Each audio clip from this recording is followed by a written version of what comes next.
देख रहे हैं SRTV न्यूज नेटवर्क और मैं हूं मनीषा श्रीवास आपके साथ। इस वक्त की मुख्य खबरें, खास मुलाकात विशेष मेहमान से। वक्त हमारे समक्ष है वर्षा विवेक वैद्य। नमस्ते। नमस्ते। अंतर्राष्ट्रीय महिला दिवस के उपलक्ष्य में हमारे चैनल की ओर से आपको शुभकामनाएं। धन्यवाद।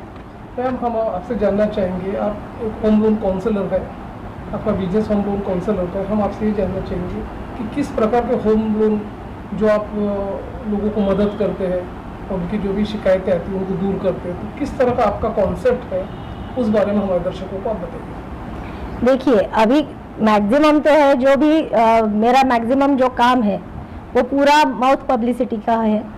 जो भी लोग पहले, जैसे मैंने जिन लोगों की पहले लोन केसेस की हुई है, मैक्सिमम लोग एक दूसरे को बता कि जो मेरा काम है मैंने उनको कैसे हेल्प की और उस हिसाब से ही आगे जाके मुझे बिजनेस मिलता आया है। और जितना ज़्यादा हो सके मैं उन्हें हेल्प करती हूँ सारी चीज़ों में, स्टार्टिंग यानी एप्लीकेशन से लेके आखिरी डिसबर्समेंट तक, यानी जब तक उनका लोन डिसबर्स नहीं होता उसके बाद भी लाइफ लॉन्ग वो मेरे टच में रहते हैं। जो भी उनको बैंक के हिसाब से, बैंक के तरफ से जो भी दिक्कतें आती है वो सारी चीज़ें मैं उन्हें हेल्प करती हूँ उसमें। जब बात की जाए होम्स की, तो काफ़ी लोगों का रुझान बढ़ा है कि उन्होंने नए परचेस करना चाहिए, क्योंकि कोरोना के बाद एक नेचुरल हाउस की डिमांड बढ़ी है लोगों। बिल्कुल बिल्कुल। लो कॉस्टिंग हाउसिंग की तरफ भी लोगों का रुझान बढ़ा हुआ है। बिल्कुल। तो आप किस तरह से उन्हें लोन दिलवाने में मदद करते, क्या प्रोसीजर? एक्चुअली देखिए, अभी कैसे मैं जिन बिल्डरों के, यानी जैसे मेरे कांटेक्ट में लोग आते हैं तो मेरा बिल्डर लोगों से भी कांटेक्ट होता है। तो ऐसे लो बजट इनकम वाले काफ़ी सारे बिल्डर्स हैं नागपुर में अवेलेबल, जिनके पास, तो मैं उनके लिए भी काम करती हूँ ताकि फिर मेरा केस भी हो जाए और कस्टमर को भी अच्छे से अच्छा मकान मिल जाए।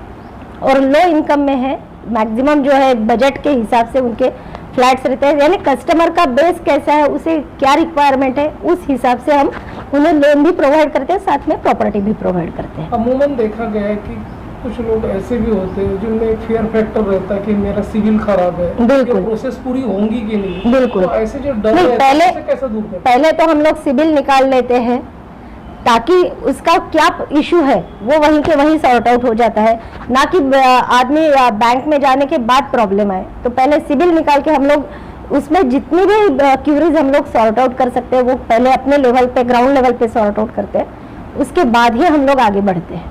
एज ए काउंसलर, जब आप होम लोन की प्रोसेस पूरी करते हैं और जब उसकी किस्त चालू हो जाती है, इंस्टॉलमेंट शुरू हो जाता है, और उसके बाद देखा कि कुछ इंटरप्शन आता है, वो किस्त नहीं भर पाता, हाँ। तो ऐसे समय आपका कोऑर्डिनेशन कैसा होता है? नहीं, अगर उनका अकाउंट NPA होने के कगार पे है तो पहले ही हमें बैंक से पता चल जाता है, तो हम लोग उन्हें जितनी ज़्यादा हेल्प कर सके उतनी करते हैं। और वैसे भी नेशनलाइज बैंक में तो इतना एकदम से हार्श उनसे बिहेव नहीं होता है, बट हाँ, अनफॉर्चुनेटली प्राइवेट बैंकों में तो वो है प्रॉब्लम, बट हम लोग उन्हें सॉर्ट आउट करने में मदद करते हैं।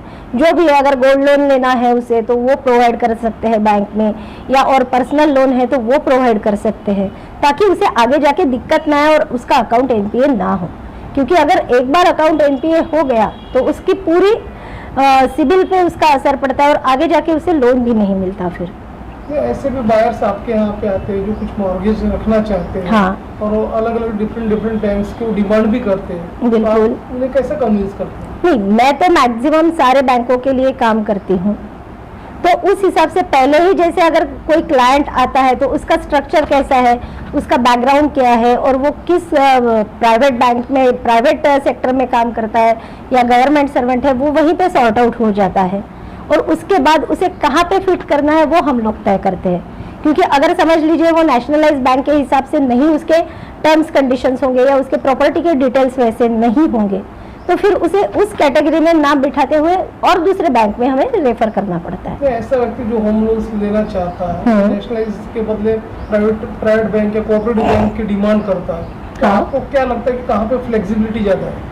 फ्लेक्सिबिलिटी देखिए, नेशनलाइज बैंक में तो स्ट्रिक्ट है, सारे डॉक्यूमेंट्स ऑथेंटिकेटेड होना ही चाहिए, बट बाकी जो है कोऑपरेटिव बैंक में सारी चीज़ें चल जाती है, थोड़ा बहुत 19-20 हुआ तो भी चलता है, बट डिपेंड्स उनका सिबिल कैसा है, सारी चीज़ें देखते हुए ही आजकल सारे बैंक भी उतने अवेयर हुए हैं, तो वो लोग भी उस हिसाब से काम करते हैं कि भाई सिबिल तो हर जगह देखते हैं, तो मैं सब लोगों से यही दरख्वास्त करूंगी कि भाई आप जो भी आपका अकाउंट ये करते हैं, ट्रांजैक्शंस करते हैं, क्रेडिट कार्ड यूज करते हैं या और बाकी कुछ जो भी आप बैंकों से ट्रांजैक्शन करते हैं, पर्सनल लोन लेते हैं या कंज्यूमर लोन लेते हैं, तो उसके जो EMI है वो रेगुलर पेड करते जाइए। उसके हिसाब से क्या होगा कि आपका सिबिल खराब नहीं होगा। एक बार अगर सिबिल आपका खराब हो गया या उस पर राइट ऑफ आ गया, यानी ऐसे बहुत बार होता है लोगों का कि वो लोन तो ले लेते हैं पर किश्त भर नहीं पाते, फिर बैंक उनका लोन क्लोज करना चाहती है कि भाई आप सेटलमेंट करो और लोन क्लोज कर दो। उसमें क्या हो जाता है कि आपके सिबिल पे लिख के आ जाता है कि ये अकाउंट सेटल्ड हो गया।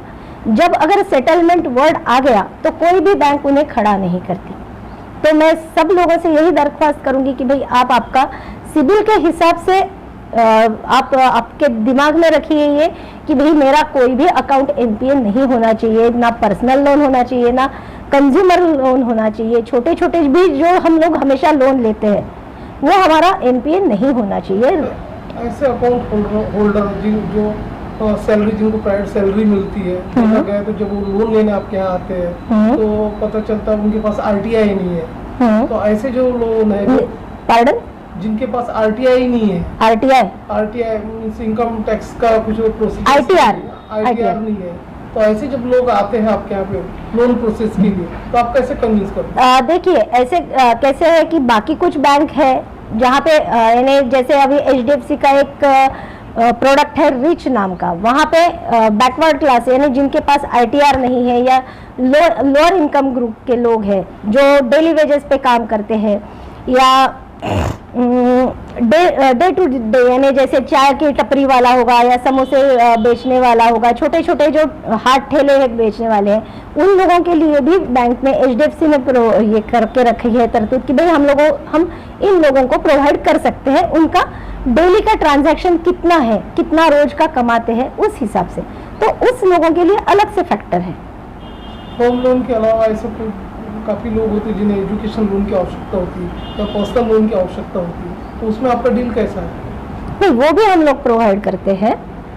जैसे मेरे क्लाइंट है, उनके बेटे अभी उनके बच्चे बड़े हो रहे हैं, जो अभी मैं 10-12 सालों से ये काम कर रही हूँ, तो उनके अभी जैसे बच्चे हैं तो उनके लिए भी हम लोग होम लोन के साथ साथ उनका एजुकेशन लोन भी करा के देते हैं।